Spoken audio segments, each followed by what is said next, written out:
अगर केवल जिला महाराजगंज के सभी लोग हमारे चैनल को सब्सक्राइब और शेयर कर दें तो मुझे उम्मीद है कि हमारी कंपनी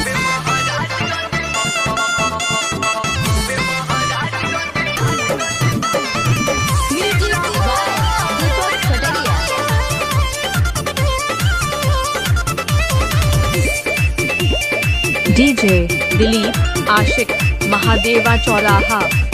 हमरा झुलनी पर झूले ला यूपी बिहार, देखी बॉडी पर बॉडी लुटावे हजार।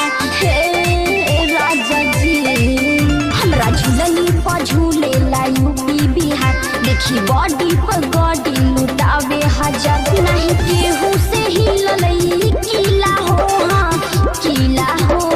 अरे बात हमनी ना बचली ना सिला हो, इहे हवे महाराजगंज जिला हो। सारा बॉडी के नस कदी ढीला हो, इहे हवे महाराजगंज जिला हो। ऐसन का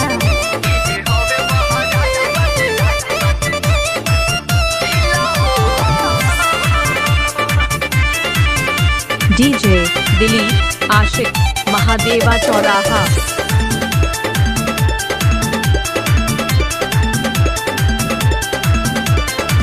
बोलो ना ऐसे तू बढ़ चढ़ बोली, हो जाए बचन भर में ठंडा।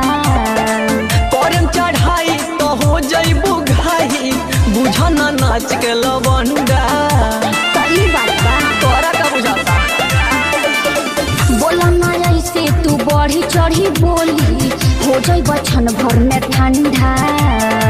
करम चढ़ाई तो हो जइबू घाई, बुझा ना नाच के लवंडा। खाली छुए के देह पदे मो गीला हो, हाँ गीला हो। एने सुनो इहा मुनी ना बचली ना सिला हो, इहे हवे महाराजगंज जिला हो।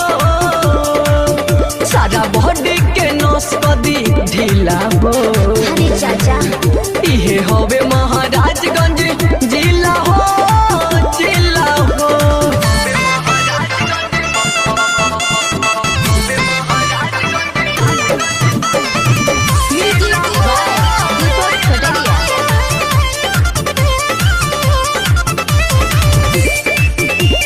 डीजे दिलीप आशिक महादेवा चौराहा। लागी बीनीत 440 के झटका, हो जाए उजर से काला। हत करे जाया जे तोहरो बुझाई, पड़ल बा मरद से पाला। अरे बाबू बाबू भैया यू पीछा ना हो। लागी 70 440 के झटका, हो जाए उजर से काला। हत करे जाया जे तोहरो बुझाई, पड़ल कन्हैया से बापाला। जनी हमरा कहू खला लो पीला हो, हाँ पीला हो।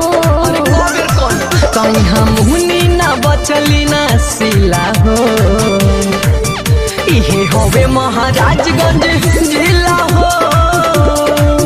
सारा बॉडी के नस कदी ढीला हो, सही का इहे हवे महाराजगंज जिला हो, जिला हो।